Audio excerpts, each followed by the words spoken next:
Vamos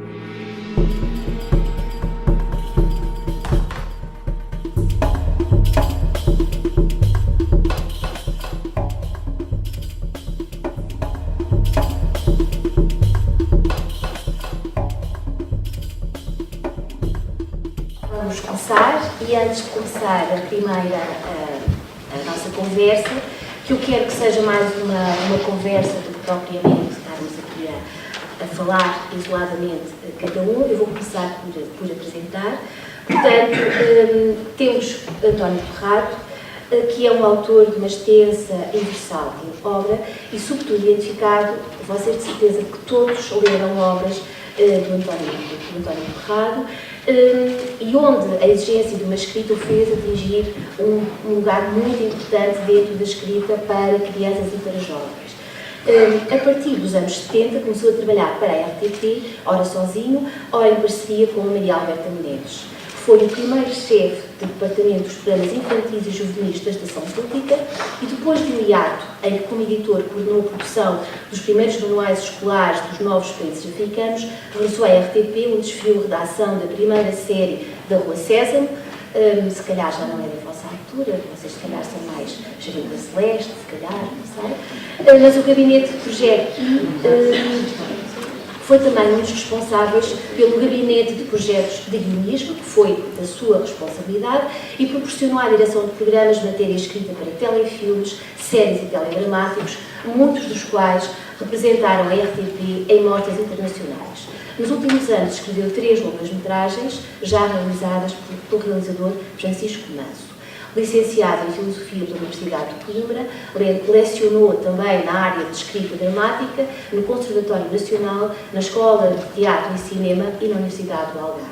Entre outros destaques e prémios, foi atribuído a uma peça sua, encenada por João Mota e representada no Teatro Nacional Dona Maria II, a Casa da Lenha, que recebeu o Prémio Bernardo Santareno para a melhor peça dramática.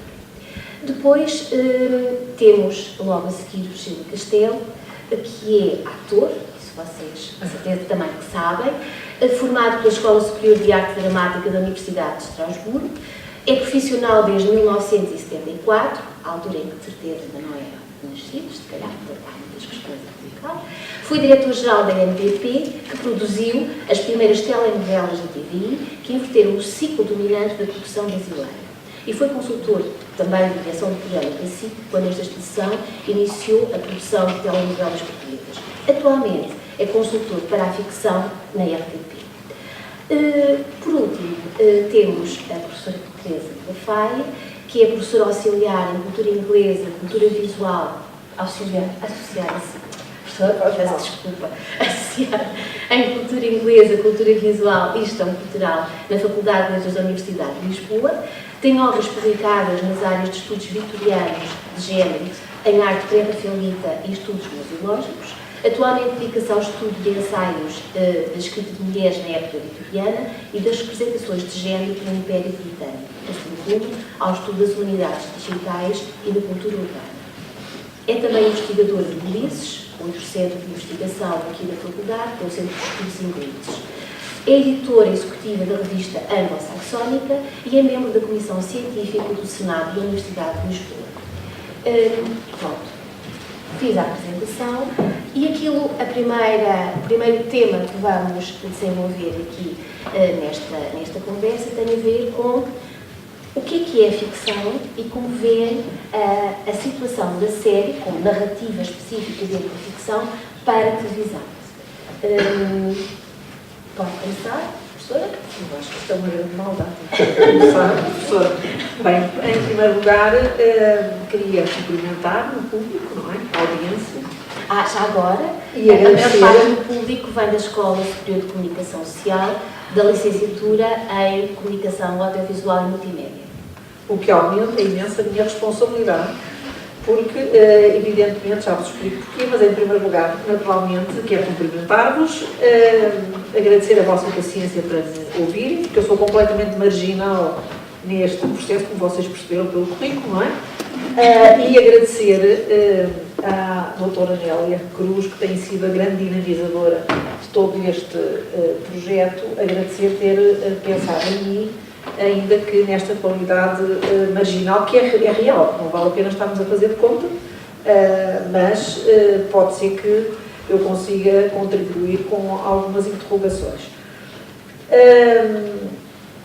Quando coloca a questão das séries, quando me fez o convite, isto para começarmos de uma forma bastante clara para todos nós, eu expliquei precisamente à doutora Nélia Cruz que eu não sabia o que é que tinha que fazer. Porque ainda por cima com figuras tão importantes nesta área, não é? E todos nós sabemos isso, não é? Portanto, o que ela me disse, para eu referir, foi a questão na qual eu me defendo melhor, por isso é que eu vou já por aí, que é a questão da BBC, não é?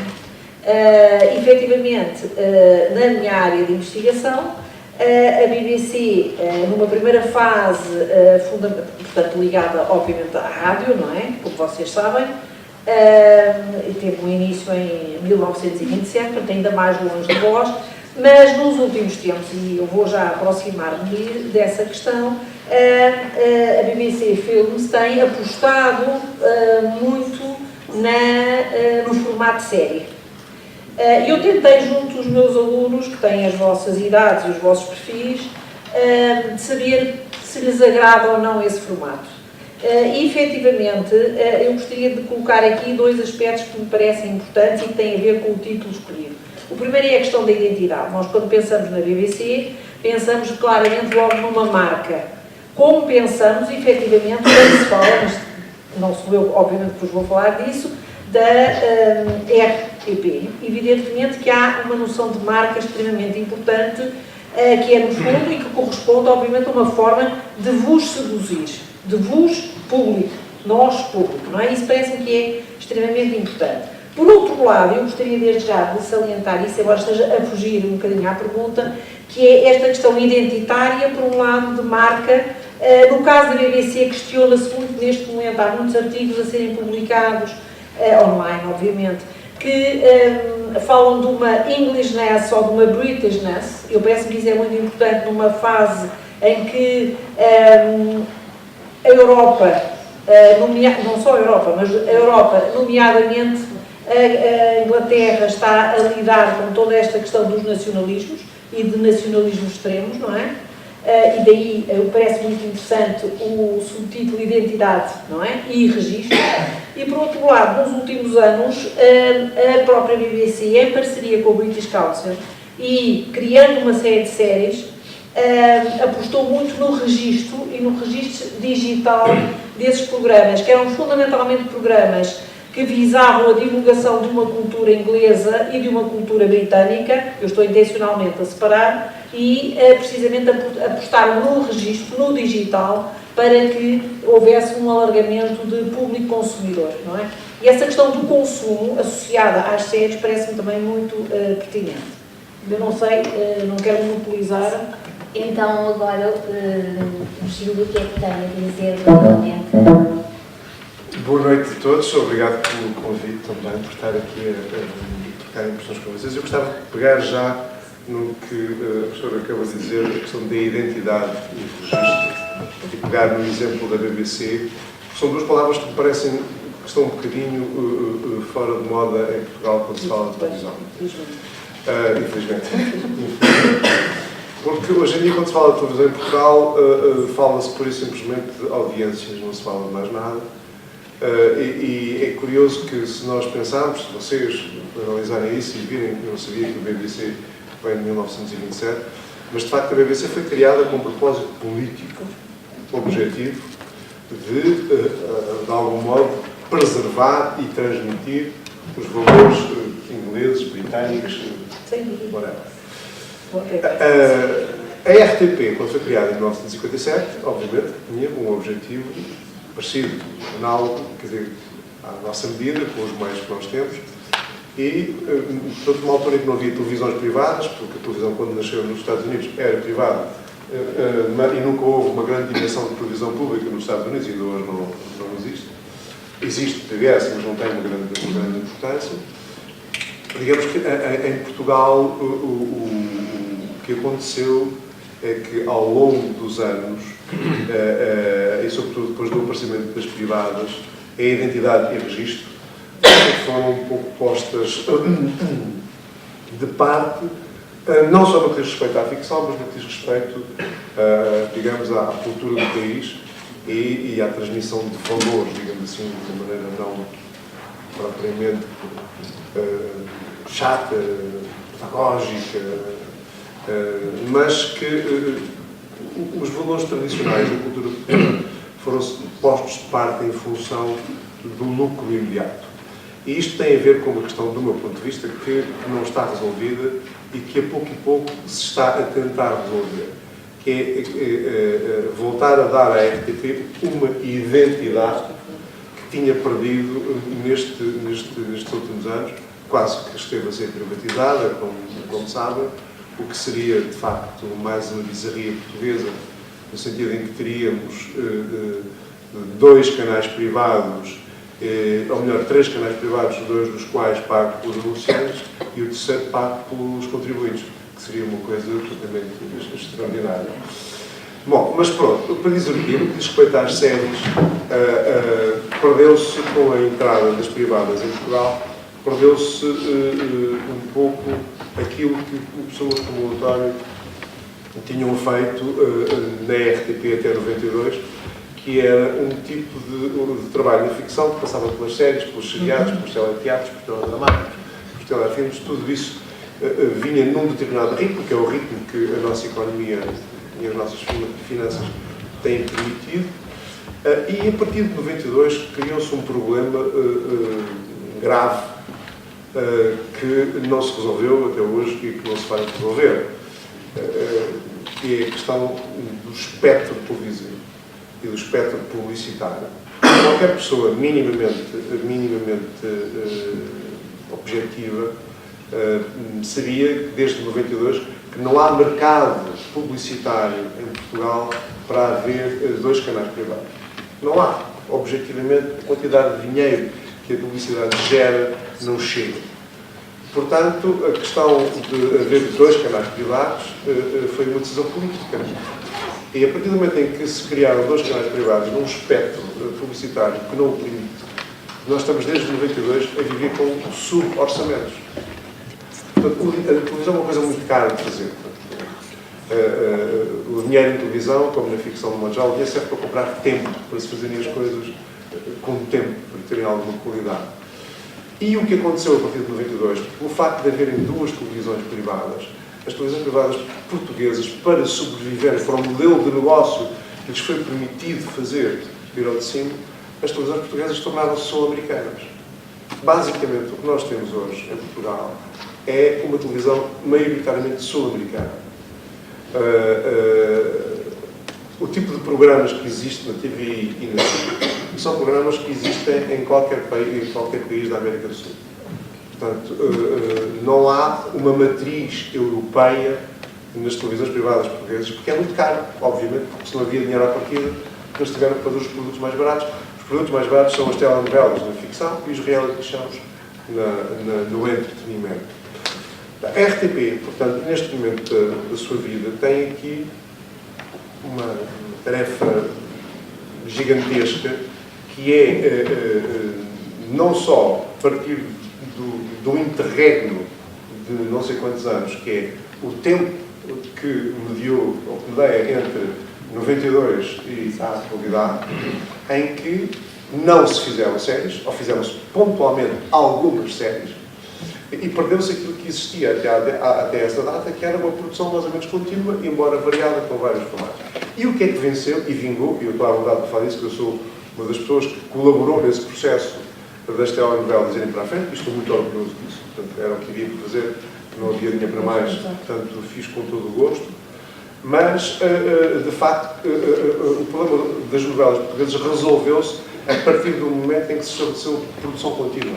Porque a RTP tinha encomendado umas novelas até 99, de 92 a 99. Houve várias novelas que foram feitas para a RTP, eu participei como ator em algumas delas, mas acontecia esta coisa bizarra, que as novelas eram todas produzidas antes de irem para o ar.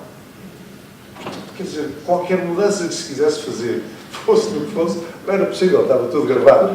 Portanto, digamos, a ficção refletia uma realidade que estava completamente ultrapassada. E depois, para além disso, não se iam resolvendo os problemas que iam surgindo na produção, porque não havia produção contínua. Estes problemas só se resolveram a partir de 99, quando a TVI, e tem que se tirar o chapéu à TVI e agradecer à TVI por isso, a TVI apostou na produção contínua de novelas. E a partir do momento em que apostou na produção contínua de novelas, os problemas foram-se resolvendo. Foram sendo identificados, ok, falhámos ali, falhámos acolá, e na próxima já vamos resolver. Assim, não fez isso, porquê? Porque tinha novelas brasileiras que eram mais baratas, em termos de, vão ter chamar questão económica, não é? Era sempre mais barato ter uma novela brasileira do que ter uma novela portuguesa. Portanto, assim que foi mantendo as novelas brasileiras até ao momento em que as novelas portuguesas passaram a ter mais público. E quando as novelas portuguesas passaram a ter mais público, assim passou a produzir novelas portuguesas, mesmo que fosse mais barato comprar as novelas brasileiras, o público já não estava lá. Isto para dizer o quê? Para dizer que se não houver produção contínua de séries na RTP, a RTP não chegará a lado nenhum. Não é possível, porque ninguém vai fazer uma coisa que é tipicamente portuguesa, que é nós acharmos que fazemos um produto que é genial, toda a gente vai gostar e aquilo inicia um novo paradigma. Eu pessoalmente não acredito nisso, eu acredito que é sempre do esforço contínuo, do trabalho, da qualidade que nasce mais tarde da qualidade. E, portanto, o que nós temos neste momento, a tarefa na RTP, é exatamente pegar aquilo que foi interrompido em 92, tentar fazer de um modo contínuo, cometer todos os erros que temos cometido durante alguns anos, até conseguimos fazer aquilo que já se fez com as novelas. E como somos os mesmos portugueses, e alguns de nós até são os mesmos intervenientes, eu acredito que vamos conseguir chegar ao lado. É muito mais difícil porque produzir uma série tem características diferenciadas de produzir uma novela em termos de custos, em termos de material humano, em termos de produção, é toda uma outra coisa.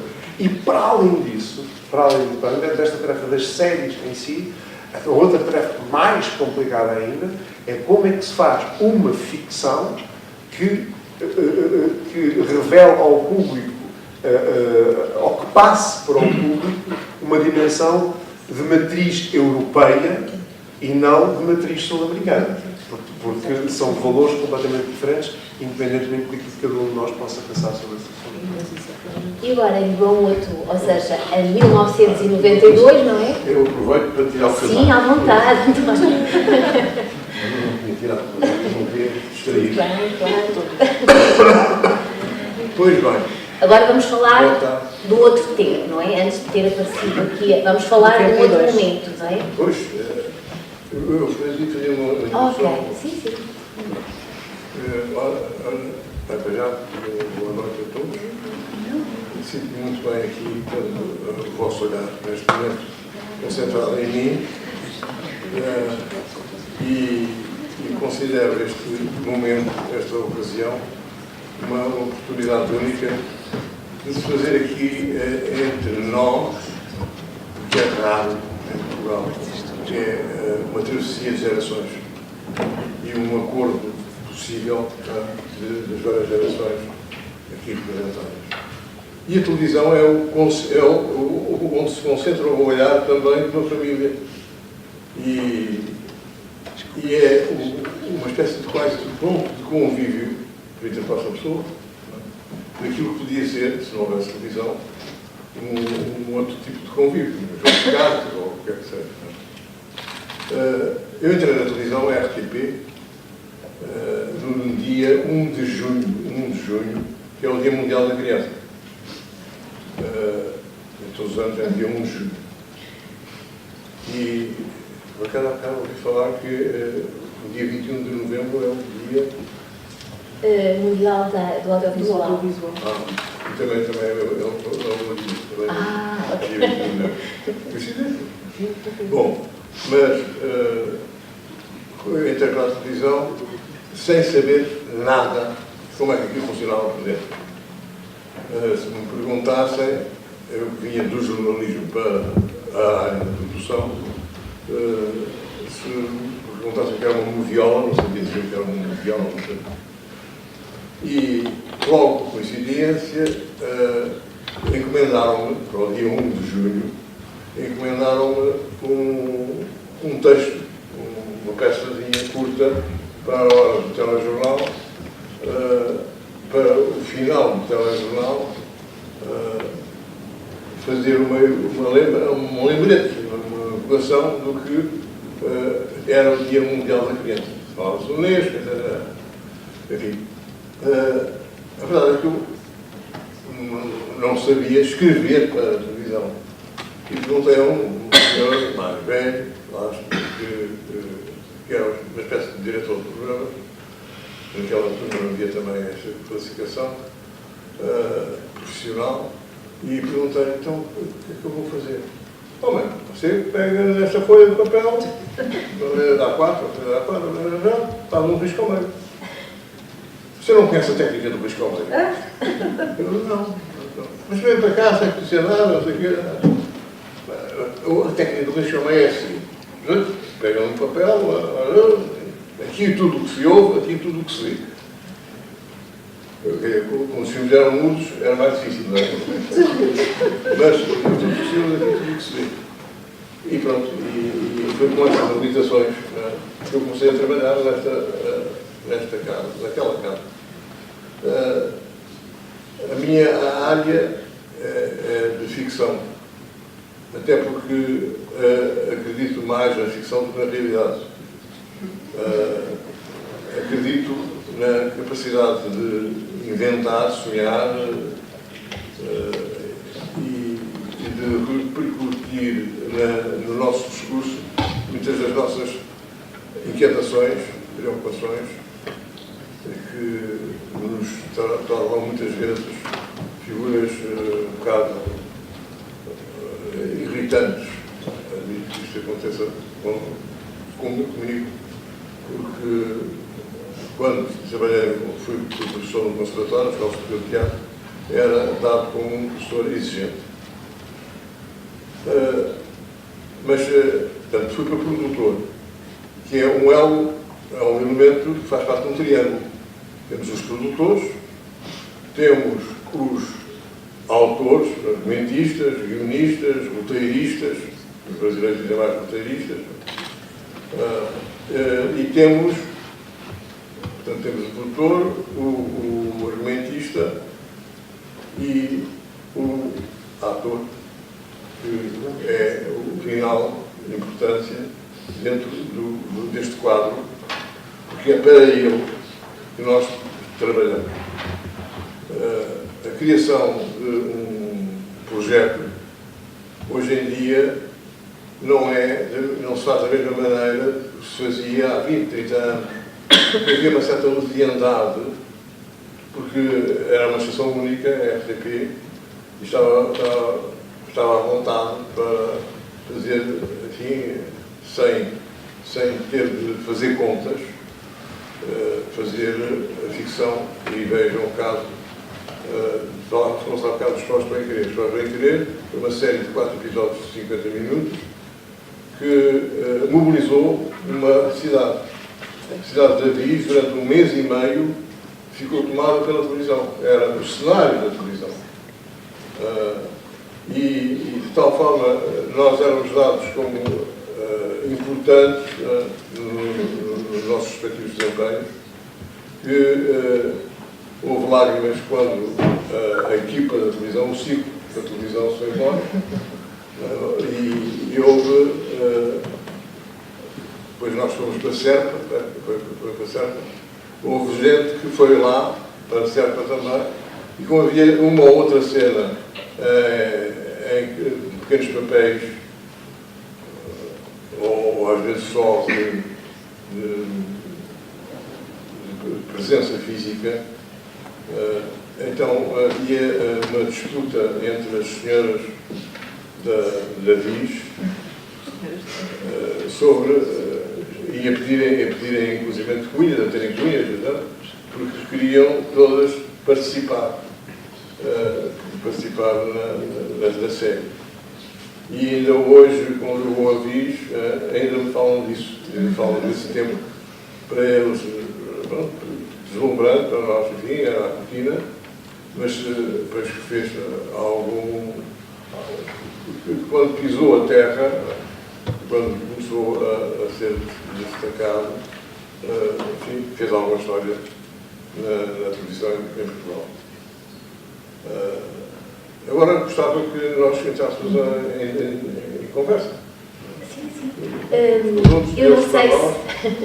Eu não sei se querem colocar, entretanto, alguma questão sobre aquilo que estivemos a falar até agora.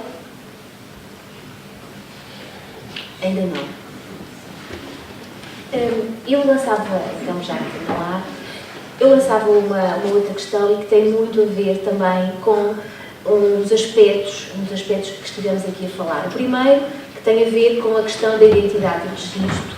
Identidade que é importante vocês terem isso em mente. Muitos de vocês, principalmente como estão mesmo em design, esta questão da identidade é algo que também é muito, muito trabalhado, mas também é trabalhado enquanto criação de uma entidade como a RTP, não é?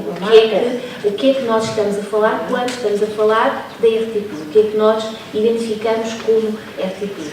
E foi um bocadinho isso também que esteve por trás da escolha das obras que nós trouxemos aqui.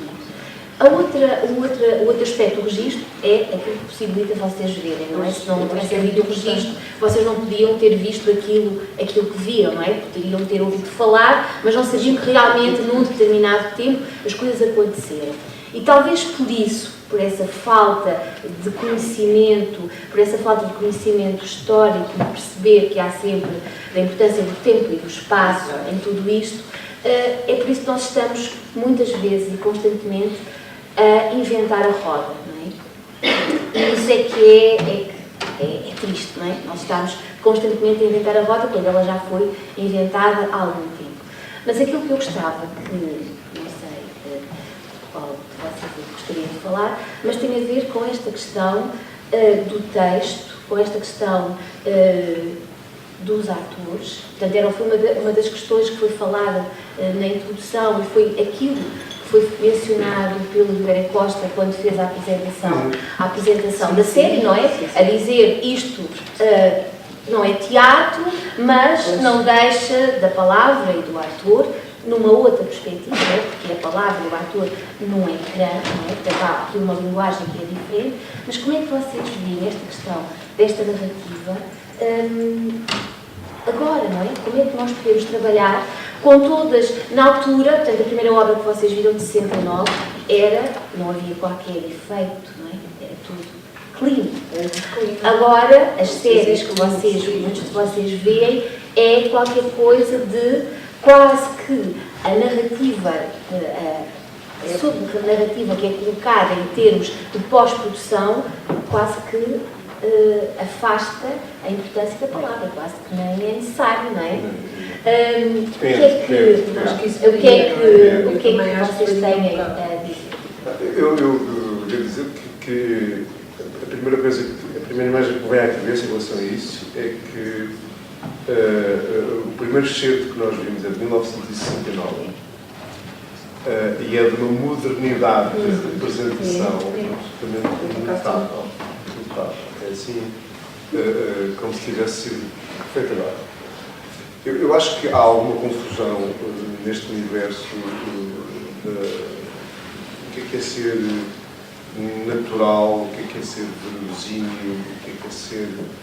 Depois o que é representar. Esta questão das séries, né, que está a pôr uma questão de ordem prática e eu ponho isto em cima da mesa, que é um dado objetivo para nós conversarmos. Que é a grande diferença, não sei o que é que o António pensa sobre isto, mas a grande diferença do ponto de vista do contar a história num filme, numa peça de teatro, num teledramático, numa telenovela, ou seja o que for, como os instrumentos, a história pode ser sempre a mesma, os instrumentos são diferentes. Numa série, de um modo geral, ou numa série, num filme ou numa peça de teatro, as personagens são apanhadas em momentos de exceção. Numa telenovela, as personagens são apanhadas em momentos do cotidiano. Para nós, atores, nós, quando fazemos uma novela, brincamos uns com os outros e dizemos em cada 10 cenas há uma para representar. Porque as outras 9 é andar de um lado para o outro, comer qualquer coisa, abrir uma porta, lá estás bom, não passa disto. Não é?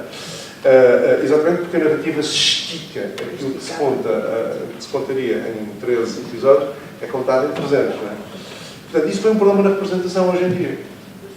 Põe um problema específico na representação, porque como não havia séries em Portugal, vamos a começar a fazer séries em série. Sempre houve séries, mas eram pontuais. Não é?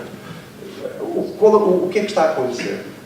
Há pelo menos 2 gerações de atores, que eu situaria entre os 20 e os 40 anos, que cresceram a fazer telenovelas e que não são utilizáveis nas séries.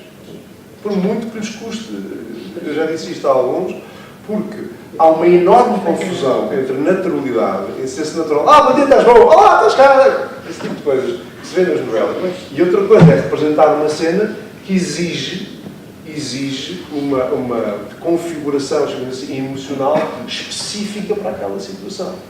Portanto, nós temos muita gente que vai ficar pelo caminho, claramente, porque confundiram naturalidade, ter lata, ser-se não sei o quê, com representar. Isso não é nada. Por uma questão, depois eu vou seguir. Mas não acha que isso também tem a ver com, em muitos casos, não estou a generalizar, nem pretendo fazê-lo, com a ausência de formação? Não. Acha que não? Não, quer dizer, a formação ajuda sempre, mas eu tenho 63 anos, tenho 42 disto e trabalhei com vários maus atores formados pelo Conservatório. Pois eu não estava a pensar na escola A, na escola B, ou na escola C, estava a pensar na formação. A formação, quer dizer, só pode ajudar a técnica. A formação não dá talento a ninguém. Se eu estou de acordo, uma coisa eu estou dentro. E o problema é que nós temos, como a indústria não existia, e as novelas fizeram isso muito bem, foi necessário recrutar pessoas. Isto aconteceu nos Estados Unidos nos anos 20 e aconteceu no Brasil nos anos 60. A famosa discussão sobre as modelos e os modelos que são recrutados e que não têm formação. Toda a gente diz, que horror! Essa gente foi recrutada porque corresponde a arquétipos. Isso sempre foi assim. Sem dúvida. Isso sempre foi assim e não há outra maneira. Eu, por exemplo, tenho a sensação, talvez errada, que no caso da Inglaterra é diferente. No caso inglês é diferente porque eles têm um tipo de ficção muito mais apoiada no domínio da palavra e na prosódia, digamos assim. Portanto, o que lhes dá um estilo específico, sem dúvida. Uma identidade. Nós tivemos um ator em Portugal, com a nossa língua, a representar a inglesa, é uma enorme chatice. Fica aquilo que nós dizemos na gíria e fica cantado. Pois, é muito bem dito e tudo muito bem explicado, mas é para inglês, não é para português. A questão do ator aqui, hoje em dia, com o problema das séries, está a criar um novo problema que não existia, quer dizer, as coisas vão se resolver à medida que vão aparecendo. Portanto, há atores que se não se reciclarem, digamos assim, não poderão passar das novelas para as séries, por muito famosos que sejam. Isto não se passa só com os que não são famosos. Há atores famosíssimos que não têm hipótese, não conseguem reproduzir mais do que aquela naturalidade. E agora chegamos do ator, não é, ao texto. Como é que este texto também tem que ser diferente para as séries ou não? A relação que há com do autor do texto, com o promotor e com o encenador, tem de ser uma relação desenvolta, bem disposta por isso, porque as zonas de conflitualidade na área da televisão, resultados de produções da carreira que não se concluem, etc., nessa hora, são muitas. Mas eu queria também chamar a atenção para os custos de produção. Cada vez mais, vai ser difícil fazer boa ficção. Porque, desde a alta definição, que me permite ver em profundidade até aos custos de educação, porque todos os mecanismos, tudo mais, têm um peso e um suporte que não é fácil. Tudo isto fará com que a atração seja para uma semi-ficção, que até pode ser de entrevista, mas em que o imaginar valerá mais do que o realizar. Então a força do espectador, é isso? Eu não estou de acordo contigo, António. Mas também não... Eu não estou de acordo contigo e espero que não venha a acontecer isso. Eu acho que a questão dos custos é muito importante. Para vocês terem uma ideia, uma série portuguesa custa a produzir 6 vezes menos do que uma série espanhola e 10 vezes menos que uma série francesa, 20 vezes menos que uma série americana. Os nossos orçamentos são uma coisa absolutamente ridícula. A esperança de pensarmos que algum dia poderemos fazer séries como fazem os espanhóis é impossível. Não vai haver o país, só se descobrisse petróleo, que traria outro tipo de problema. Não é? Quer dizer, nós não temos dinheiro para pensar fazer séries como se fazem, não é nos Estados Unidos, é aqui ao lado em Espanha. Não há dinheiro para isso. Portanto, não havendo dinheiro para isso, eu espero que a solução não seja essa. Eu espero que a solução seja... Antes talvez de chegarmos a essa catástrofe, antes disso, talvez passemos por uma outra forma de fazer televisão, que foi também dos pioneiros. A imagem, som péssimo, e depois contenta-se por aí. Porque, de facto, os custos de produção são muito grandes e muitas vezes só são admitidos havendo co-produções com outros países. Sim, isso é uma hipótese. E eu já estou habituado a estar a trabalhar num argumento e vir o produtor e dizer, metem aí os espanhóis, metem os espanhóis. Porquê? Porque vai-se buscar depois mais um tanto ao cinema lá do Espanha. Vê lá se vejo os franceses. Por aí fora, isto é caricato, mas é realmente o que acontece. A necessidade da co-produção para evitar esta intrusão. Não, isso é verdade, António, e acho que isso está-se a fazer, isso sempre se fez de um modo ou outro, ou de outro, vai continuar a fazer-se, mas isso não resolve o problema da identidade, do meu ponto de vista. Não, agrava. Não resolve, porque o que vai acontecer é que os países, na prática, o que nós vemos, os países que têm mais dinheiro têm mais atores, a história está mais centrada neles, quer dizer, portanto, o nosso dinheiro, ou nós encontramos uma solução, e eu que sou um otimista, acho que vamos encontrar. Quer dizer, ou nós encontramos uma solução para os orçamentos que temos, invocar aumento de orçamentos não adianta. Não há dinheiro. Há uma maneira. Há quem defenda uma maneira, mas que do meu ponto de vista é uma maneira um bocadinho ditatorial e injusta, que é dizer, ok, então em vez de fazermos 4 séries, só fazemos 2, ou só fazemos uma, e pegamos o dinheiro todo e fazemos... Isso é escolher, portanto, à soviética... Nós estamos então a António Ferro, então és tu que vais filmar, não filma ninguém. Mas eu acho que isso não é democrático, isso não é justo, portanto, não faz sentido. Agora, acho que é possível, com o tempo... Eu estava a contar atrás uma coisa que se passou com as novelas. As novelas portuguesas tinham exatamente o mesmo problema há 20 e tal anos atrás. Era igual. Nós comparávamos com a Globo. Os orçamentos da Globo são 20 vezes maior que os nossos. Um episódio de novela em Portugal custa 35 mil euros. Okay? Um episódio de novela na Globo custa, sei lá, há primeiros episódios que custam 1 milhão de euros. Nos primeiros 20 ou 30 para aquilo ter o glamour todo para atrair as pessoas. A comparação nunca pode ser por aí. Nós nunca vamos ter esses orçamentos porque não temos escala, porque eles são 200 milhões e nós somos 10. Não vale a pena pararmos com os espanhóis, porque está aqui ao lado, ou com os brasileiros que falam português, Porque a escala em Espanha é 5 vezes mais e no Brasil é 20 vezes mais. Portanto, essa comparação é pura perda de tempo do meu ponto de vista. E o que é que aconteceu com as novelas? Não havia orçamentos para isso. Não se podia fazer como eles. Teve de se arranjar maneira de as nossas narrativas serem interessantes com aqueles orçamentos. E a verdade é que, ao fim de 20 anos, conseguiram-se 2 Emmys. Portanto, há uma especificidade portuguesa de fazer novelas. De tal maneira que, neste momento, a ironia disto tudo é que os espanhóis já querem produzir com os nossos orçamentos. Já perceberam que é possível produzir muito mais barato e com um nível de qualidade que dá direito a Emmys. Portanto, eu acredito que nós, com as séries, vamos conseguir a mesma coisa. Leva muito mais tempo, dá muito mais trabalho, mas se nós conseguimos fazer uma coisa, não conseguimos fazer outra. Eu acredito que é Mas o facto é que já há uma marca identitária claramente associada a esta. Volto à questão da marca. Neste momento, eu acho que ainda não há. Eu acho que começa a haver. Eu acho que no fundo, nesse sentido, acho que começa sem dúvida a haver. A produção de séries em série que é uma coisa que tem um ano.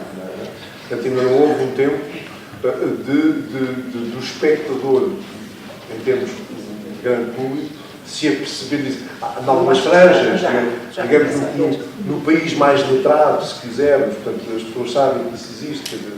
Procurei falar, como há bocado eu disse no início, com alguns estudantes do primeiro ciclo e, efetivamente, não só há um grande interesse pelo formato série, não é? Aliás, estávamos há bocado também a falar disso, no fundo é mais curto a todos os níveis, não é? Quer dizer, é mais curto o episódio propriamente dito, a história resolve-se rapidamente, não é? Isso é uma questão que hoje se coloca muito junto dos jovens, acho que vocês deviam falar disso e de outras coisas, não é? Mas acho que começam a reconhecer, de facto, podemos não lhe chamar marca se quiser, mas começam a reconhecer uma criatividade, uma qualidade que é evidente, pode ser um público mais letrado. Por enquanto, a minha esperança é que... Eu dou sempre o exemplo do Almodóvar. Quer dizer, para as pessoas que têm 40, 50, 60 anos, há 20 anos atrás, ninguém sabia que era o Almodóvar. O Almodóvar era um espanhol como qualquer, quer dizer. E o cinema espanhol não tinha uma dimensão internacional. Não tinha, sabia-se, havia um Carlos Sala, havia uma coisa ou outra que acontecia. E de repente o que é que nós vemos? Vemos aparecer um tipo que faz um cinema completamente diferente de tudo o que se fazia em Espanha. E não se pode dizer que fosse um problema de orçamentos, porque os primeiros filmes dele, os orçamentos eram tão pequenos como os outros. Ele era uma originalidade na maneira de contar, no que queria contar, e depois tinha uma coisa, isso é uma tese já minha muito pessoal, que eu acho que nós, Portugal, nem nenhum país, nós não chegamos a lado nenhum se não mantivermos a identidade. E a questão do Almodóvar é que o Almodóvar tornou-se internacional por ser profundamente espanhol. Aquilo. É o fenómeno da Amália. A Amália só é internacional porque é profundamente português. Os Madre-Deus não podem ser mexicanos. Aquilo é profundamente português. E a identidade... É a tal questão que eu acho que houve todo um conjunto de fatores, nomeadamente educacionais, que levaram a que se tenha a mentalidade subalterna. Completamente. E isso é que eu acho que vocês têm que sacudir isso tudo rapidamente. E foi agora, lembrando um bocadinho isso dos temas específicos, não é? Eu acho interessante a questão dos pós de bem-querer, não é? Ou seja, o tema dos pós de bem-querer, não é? Se o António quiser falar um bocadinho sobre isso, porque eu acho que é qualquer coisa que é português. Portanto, o António não foi buscar os pós de bem-querer à França, ou à Inglaterra, ou... Não, nós escritores andamos sempre com as antenas no ar, a caçar mosquitos. E neste caso foi um jantar de amigos nos Açores, em que eu fiquei ao lado de um professor Teseiro, e a certa altura estávamos a falar de baleias, científico, e dos efeitos afrodisíacos de um mocinho qualquer da baleia ou o que é. E a esse propósito ou não, o senhor que estava lá lança assim, o meu avô, o meu avô é que sabia disso.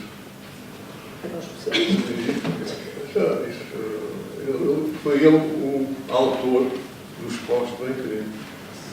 Mas que, tal e qual como agora ainda vocês viram o Jardim Rosa, fantasiado, e Rosa fazia um papel importantíssimo, que era estar em silêncio todo, estar em silêncio. Ele tinha uma voz característica, uma entonação muito especial. Havia pessoas que me erravam personalmente por causa de falar, que era assim um bocadinho embalado. E então ele dizia, o António pôs-me mudo porque detesta também a minha maneira de falar. Quase se pode dizer que sim. Mas, então o que eram os pós bem-querer? Os pós bem-querer existiam porque eram considerados importantes na vivência do casal e às descontinuidades do seu relacionamento. Portanto, não está tão grande para dizer a mesma coisa, não é?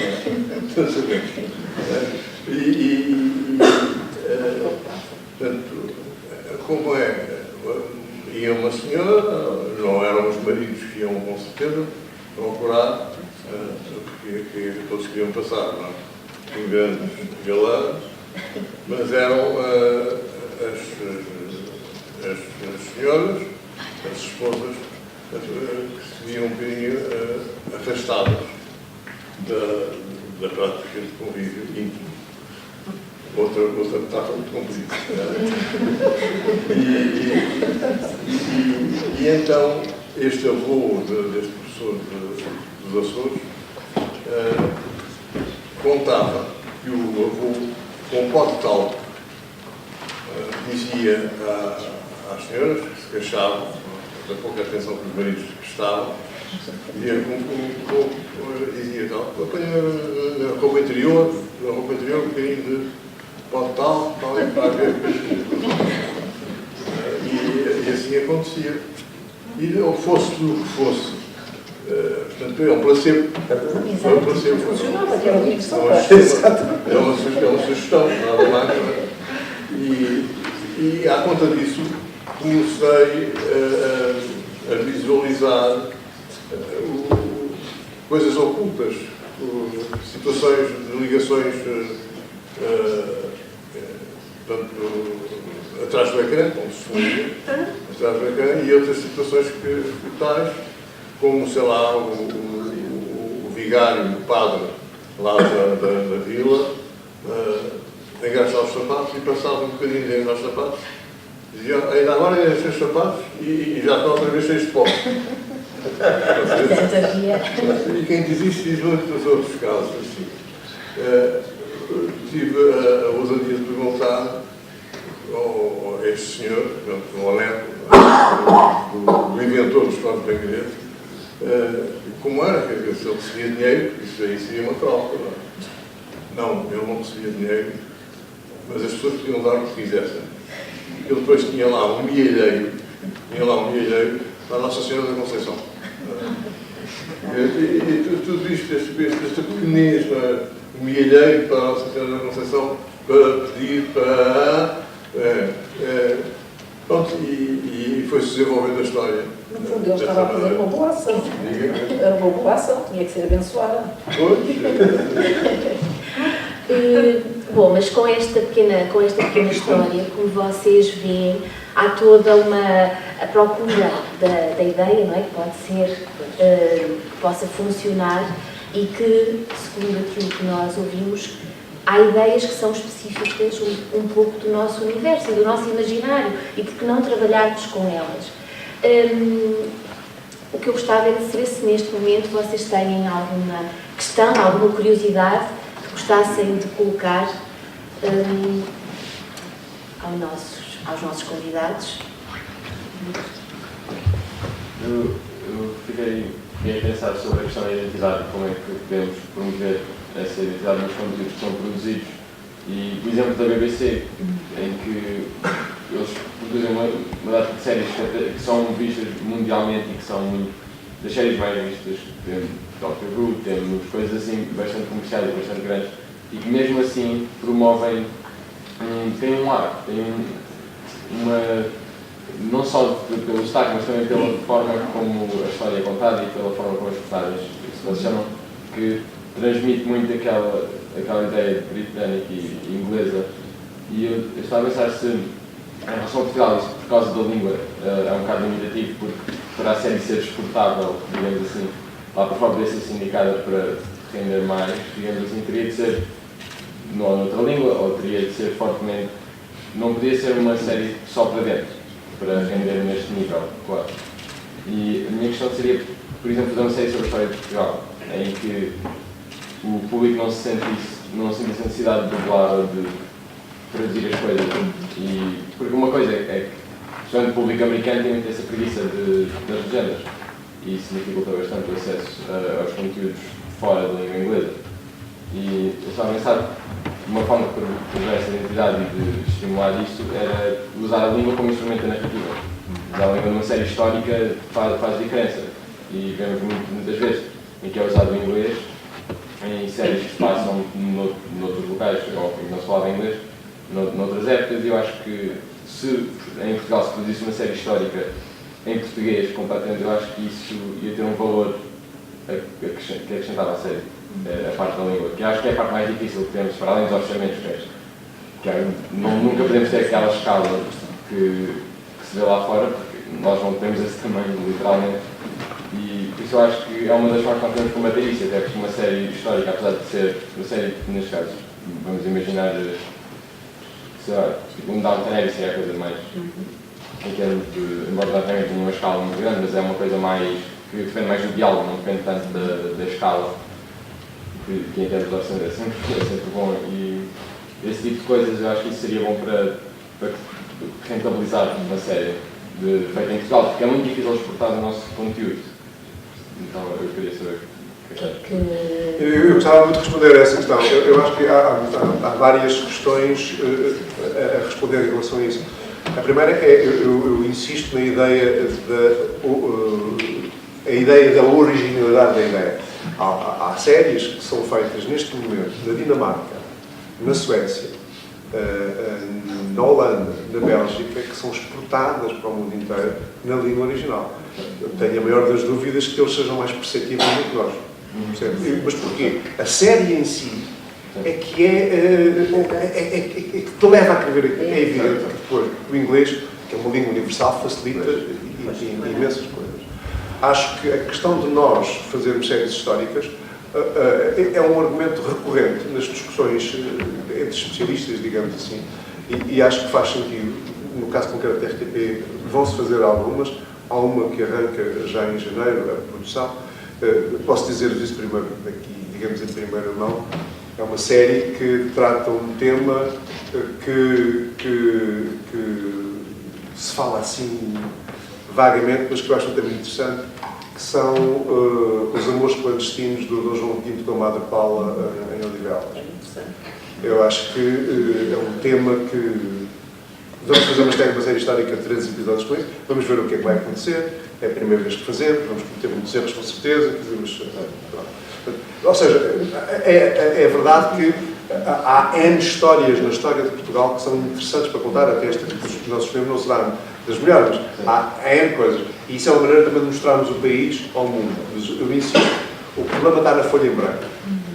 O problema está quando estes senhores se sentam a escrever sobre o Dom Sebastião, o Dom Afonso Henriques, o Alves dos Reis, o que for, é a maneira como é que nós vamos abordar este tema. De facto, eu volto ao exemplo da Amália. Vocês imaginam o que é a Amália nos anos 70 a cantar para uma plateia de japoneses? O que é que eles entenderam? Nada! Nada! Se fosse hoje, nos anos 70 a Amália no Japão. Aplaudida de pé. Portanto, este tipo de coisas eu acho que tem muito a ver com alma. Com emoção. Com alma, isto é emoção. Portanto, Daí mais por tem de isso. ser muito interessante a questão que há bocado se levantou, que no fundo é uma questão de recepção. E nós estamos sempre aqui hoje também a trabalhar. Temos lá a identidade, arquivo, Sim, mas o subjacente, registro exato, eu estava a passar por arquivos digitais, mas efetivamente também há a questão da recepção, porque nós estamos sempre a lidar com essa questão. Podemos chamar a transformação dos públicos, Sim, do não sempre. públicos em públicos, isto e aquilo, mas no fundo é sempre a maneira como um determinado grupo, mais ou menos alargado, recebe, não é? E como é que depois procede aos registros. Mas isso é outra Só coisa. um parênteses que eu gostava de fazer em relação à tua questão.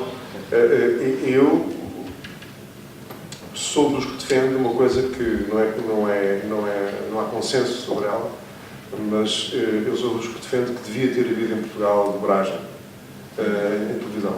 Eu sempre defendi a dobragem. Acho que o argumento contrário que sempre me dizem, não, mas nós temos muito jeito para línguas, nós percebemos Não tudo. é verdade. E nós falamos inglês como ninguém. Eu acho isto um argumento muito falacioso. É muito falacioso. Eu acho que a habituação do espectador à nossa língua só começou muito tarde. Não é? Se isto tivesse começado há 50 anos, como começou em Espanha, quer dizer, nós teríamos hoje um cinema completamente diferente, quer dizer, e teríamos ultrapassado muito, do meu ponto de vista, teríamos muito mais rapidamente ultrapassado problemas que só agora é que estamos a tê-los. Não é? Porque a língua não é um problema. O Bergen, acho que é assim que se chama, uma série que passou uma série... Borgen. Borgen. Não sei se vocês viram. Uma série fantástica, quer dizer... Uma série dinamarquesa. Dinamarquesa. E- Não. Legendada? Sim. Desculpa, eu tenho que me ir embora porque eu tenho que ir para o teatro. Vou só dar um exemplo da questão da criatividade. Eu vi há tempos uma série dinamarquesa que é a empresa Taxon comprou, que vai ser exibida cá, e que é uma série policial. A Europa está toda a fazer séries policiais duras, está toda a refletir sobre tudo o que está a acontecer em Portugal. Nós ainda estamos na fase de vamos fazer uma coisa que não chateia muito, que o público chega a casa cansado, ainda estamos nessa, não é? Mas pronto, dando isso de barato. Essa série, qual era o twist, como a gente chama na gíria? Era uma série policial normal. Uma mulher polícia. Neste momento não há nenhuma série europeia com polícias com homens. Acabou. As protagonistas são todas mulheres.